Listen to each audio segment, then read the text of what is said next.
So for someone who struggles to get a good night's sleep, what tips would you kind of recommend to them?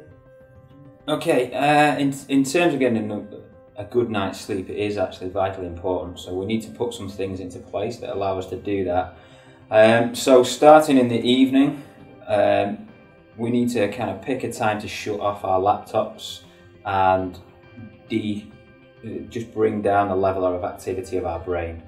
If we've got an active brain, that means the stress hormone cortisol high, which leads us to either not being able to fall asleep quickly, or it leads to regular waking periods at night. Therefore, obviously, the quality of the sleep is affected.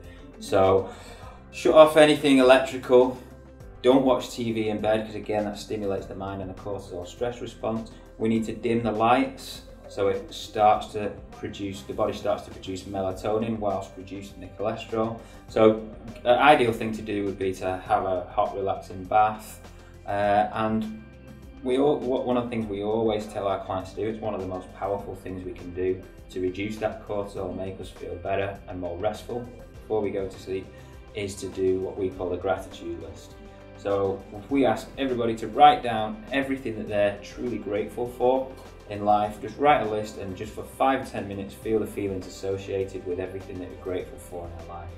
It changes the way the brain thinks and responds and allows us to fall asleep a lot quicker.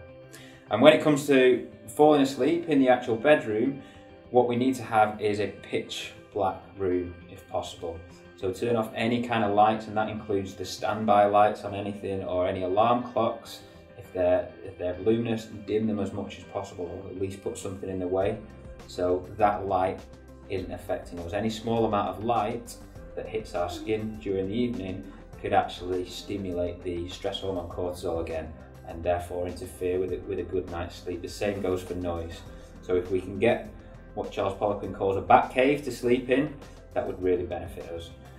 Another thing that we can do is to start to think about supplements that will aid that process of reducing cortisol and increasing melatonin. So there are various different things you can do. One of the first places we would start would be a magnesium supplement, and see how that affects us and take it from there.